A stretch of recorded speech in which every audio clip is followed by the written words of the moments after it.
غریب صاحب نے کراچی سے یہ پوچھا کہ آج کے دور میں سرد خانے کا حکم کیا ہوگا؟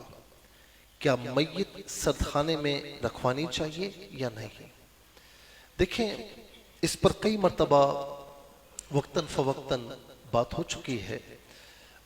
مسئلہ یہ ہے کہ 3 چیزوں میں تاخیر نہیں کرنی چاہیے۔ نمبر 1، نماز کا وقت آ جائے تو نماز پڑھنے میں تاخیر نہیں کرنی چاہیے۔ نمبر 2، لڑکی بڑی ہو جائے، سمجھدار ہو جائے، اس کا اچھا رشتہ آ جائے تو فرمایا کہ اس کے نکاح میں، اس کی رخصتی میں تاخیر نہیں کرنی چاہیے۔ تیسری چیز، جب بندے کا انتقال ہو جائے، مسلمان کا انتقال ہو جائے تو پھر اس کی تدفین میں، اس کی تکفین اور تدفین میں تاخیر نہیں کرنی چاہیے۔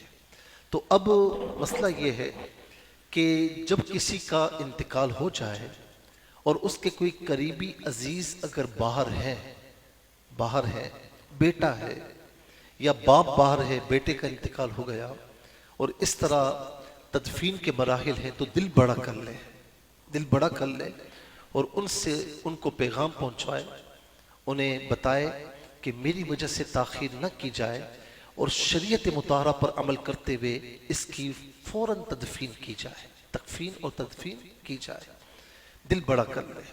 لیکن بہرحال اگر کوئی ولی اقرب ہے اور وہ ضد کرتا ہے تو اس کے لیے پھر بعض اوقات تھوڑی تاخیر ہو جاتی ہے، اور ظاہر ہے کہ گرمیوں کے موسم میں پھر روم میں رکھنا یا گھر میں رکھنا یہ قابل عمل نہیں ہوتا، ممکن نہیں ہوتا، تو پھر سرد خانے میں رکھا جاتا ہے۔ لیکن اتنا ضرور سوچ لیں، ذرا آپ جائیے سرد خانے میں اور آپ سے کوئی کہے کہ 1 گھنٹہ رہ کر بتا دیں، سخت گرمیوں میں بھی نا آپ وہاں سے بھاگتے ہوئے نکلیں گے باہر، سردی ہوتی ہے۔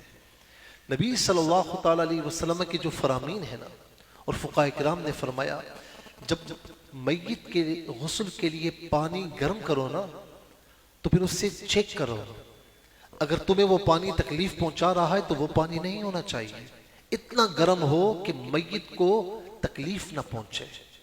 تو کیوں کیا مسئلہ ہے؟ مسئلہ یہ ہے کہ میت ساری چیزیں محسوس کرتا ہے، اس کا رابطہ ہم سے کٹ گیا ہوتا ہے لیکن وہ ساری چیزیں محسوس کرتا ہے۔ تو لہٰذا ولی اقرب ہو، قریبی رشتہ دار ہو، اس کو دل بڑا کرنا چاہیے اور کہہ دینا چاہیے کہ ٹھیک ہے، جو ہونا تھا ہو گیا، میں دعائے مغفرت کروں گا، پہنچوں گا، لیکن آپ ان کی تجہیز اور تدفین کے مراحل آپ کر دیں۔